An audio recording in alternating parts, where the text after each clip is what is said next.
तेलंगाना में एक घटना घटी है जिसमें एक 15 साल की बच्ची जो 10th की छात्रा थी, अभी उसके एग्ज़ाम्स होने वाले थे, होनहार छात्रा थी, अपने पिता की जान बचाते हुए कुर्बान हो गई। उसके पिता पर कुछ गुंडों ने हमला किया और उनको मार रहे थे, उनकी लिंचिंग कर रहे थे। उनको बचाने के लिए बच्ची, बहादुर बच्ची सामने आई और अपने बाप के ऊपर इसने अपने बाप को ढांक लिया। और उसके बाद जो दो लोग थे जिनका नाम बताया जा रहा है वीरा रेड्डी और विजय रेड्डी, इनके साथ ये दो लोग थे, उनके साथ एक भीड़ थी।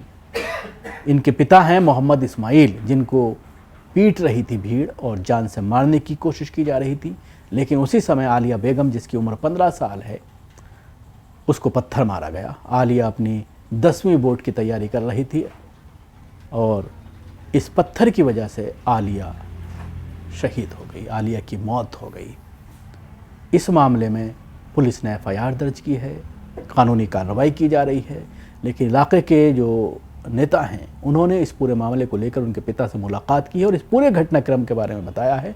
सुनिए ये वीडियो। वो इशू ये है कि एक मेरी बहन आलिया बेगम 15 साला, उसको जो है दो अफराद हमला करके उसको मार दिए हैं। तो एक्चुअल इशू ये है कि ये वाकया जो है अनंताराम विलेज यानी अनंताराम गांव का है, जो संगारेड्डी डिस्ट्रिक्ट तेलंगाना स्टेट में आता है। आप लोग जानते हैं कि जब से कांग्रेस पावर में आई है, एक ना एक वाकयात पेश आते जा रहे हैं। और ये वाकयात जो है मुकम्मल तकरीबन जो है अब तक 30 वाकयात हो गए हैं एक साल के अंदर, जो अक़लियतों के ऊपर हमले हो रहे हैं। इशू ये है कि ये हमारे मोहम्मद इस्माइल साहब हैं, आपका जो है ज़ीरात बाड़ी का कारोबार है। ये कल रात में 8:30 बजे के बीच में वापिस आ रहे थे, तो कहीं ज़रूरत के लिए आप रुकने के बाद में ज़रूरत की अटेंड करके वापिस हो रहे थे। अचानक दो शराबी लोग, जिसका नाम वीरा रेड्डी है और विजय रेड्डी है, जिसका ताल्लुक इनके ही गांव से है, इनको मारने लगे वो लोग। जैसा ही इनको मारने लगे तो ये जो है इनकी लड़की देखिए, ये यानी बाप के ऊपर हमला हो रहा था, गनेटा डाल दे रहे थे। बाप को बचाने के लिए जब इनकी लड़की गई आलिया बेगम, वो लड़की के ऊपर भी गनेट डाल दिए। वो बच्ची जख्मी हो गई। जख्मी होने के बाद में यहाँ पर जो है सरासर पुलिस की लापरवाही ये हुई कि वाकया जैसे ही मालूम हुआ है, लड़की जैसा ही जख्मी है, इसको सीधा हैदराबाद या तो नीम्स यानी तो गांधी हॉस्पिटल लेकर जाना था। यहाँ पर पुलिस क्या की, क्योंकि यहाँ के जो MLA है दामोदर राज नरसिम्हा, ये जो है एक मिनिस्टर भी है। ये पहले जो है डिप्टी चीफ मिनिस्टर रह चुके हैं और अब हेल्थ मिनिस्टर है। तो हो सकता है कि भाई ये वाकया होगा, एक गैर मुस्लिम जो है एक मुस्लिम लड़की को मारी, तो ये बदनामी नहीं होना, पुलिस की बदनामी नहीं होना, कांग्रेस सरकार की बदनामी नहीं होना, बल्कि इशू को दबा दिए।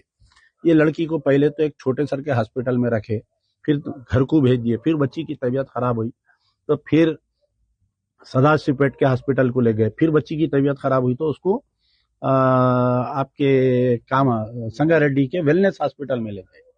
यहाँ पर बच्ची 2 रोज रहने के बाद में ये बच्ची 15 तारीख के दिन, ये वाकया हुआ 11 फरवरी के दिन, 15 फरवरी के दिन जो है बच्ची का रात में इंतकाल हुआ और 16 के दिन बच्ची की तदफीन आई। जी हाँ, तदफीन अमल में आई। 16 के दिन पुलिस वालों ने ले जाकर पोस्टमार्टम किए। पोस्टमार्टम होने के बाद में बच्ची की तदफीन हो गई। अब यहाँ पर इश्यू ये है कि इतना बड़ा वाकया होने के बाद में आप देखिए, अगर कोई दलित की लड़की के साथ ये वाकया होता या कोई गैर मुस्लिम लड़की के साथ ये वाकया होता तो ये इंटरनेशनल मीडिया में आ जाता। और अगर हमलावर अगर इत्तेफाक से मुसलमान रहता तो ये भी पूरा वाकया बहुत बड़ा हो जाता। यहाँ पर इतना बड़ा वाकया हुआ तो हमारे कोई कायदीन इसके ऊपर रिएक्ट नहीं कर रहे। कल मैं रात में आया, तकरीबन 4 घंटे 5 घंटे यहाँ बैठा। पहले तो पुलिस वाले बोले कि आप गाँव में मत जाइए। ये लोग भी बहुत डरे हुए थे, मेरे से नहीं मिल सके। 24 घंटे में मेहनत करने के बाद में हमारे डॉक्टर मोहम्मद सुल्तान साहब, ये बेचारे मुझे फ़ोन करके बोले कि आप आइए, हम मिलाते। फिर हमारे ECIL के समीर साहब मेरे को फ़ोन करे, इधर आइए, आप करीब में आइए। ये बेचारे मेरे को बोले कि हमारे रिश्तेदारों में आप चलिए। तो तकरीबन रात के 12 बज रहे हैं, यहाँ पर हम लोग बैठे हुए हैं। मकसद ये है कि सबसे पहले तो इसकी सिटिंग हाई कोर्ट के जज से तहकीकात होनी चाहिए। दूसरी चीज़ ये है कि इनकी लड़की तो हम वापस लाके नहीं दे सकते, लेकिन इनको इंसाफ दिलाना चाहिए। फास्ट ट्रैक में उसके केस को चलाते हुए ये लोग बेल पे आने से पहले इनकी चार्जशीट डालना चाहिए। देखिए, हमारे यहाँ के जो संगारेड्डी के सुप्रिटेंडेंट ऑफ पुलिस है रूपेश साहब, CH रूपेश इनका नाम है, IPS ऑफिसर है, वेरी यंग डायनेमिक ऑफिसर है। ये पहले हमारे कने DCP साउथ ईस्ट करे हुए है, शायद मैं समझता हूँ हमारे कने करे हुए है, और अच्छे खासे ऑफिसर है, मैं अच्छी तरीके से जानता हूँ और उनसे उम्मीद ये करता हूँ कि इस मसले पर आप अपनी बेटी समझकर इनके साथ इंसाफ करिए, माँ के साथ और ये वालिद के साथ इंसाफ करिए। इनकी जितना हो सकता जल्द से जल्द चार्जशीट डालना चाहिए, स्पीडी ट्रायल कराना चाहिए। और रेवंत रेड्डी साहब जो घूंगे और भैरों की सरकार चला रहे हैं, उनसे मेरा मुतालिबा है कि कम से कम 25 लाख रुपए एक्सग्रेशिया देना चाहिए, इनको एक 2 बेडरूम फ्लैट देना चाहिए। और सबसे मेन चीज ये, क्योंकि एक हमला हुआ, ये लोग एक मुतासिर है, तो मुतासिर खानदान में से गवर्नमेंट जॉब देना चाहिए। बच्चा जो है पढ़ा हुआ है, पढ़ा लिखा बच्चा उनका। इस्माइल साहब को 2 बेटे 2 बेटियां थे, एक लड़की की शादी हो गई, ये दूसरी लड़की है। तो बहरहाल इंसाफ की उम्मीद है। और बड़े अफसोस के साथ कि सर में जितने बाल है उतने हमारे कने तंजीमा है।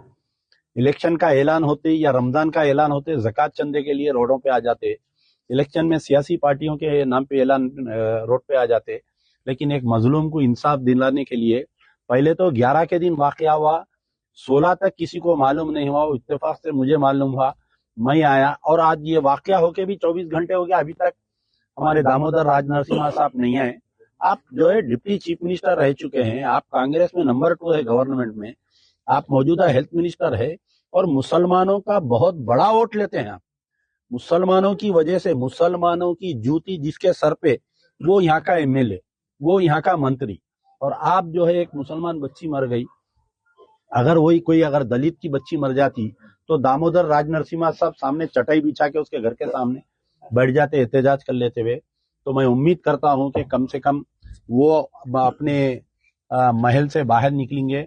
वरना देखिए KCR साहब के दौर में भी ऐसी छोरा था, मस्जिदें शहीद हो जा रही, इनकाउंटर हो जा रही, रेप हो जा रहा, तो कोई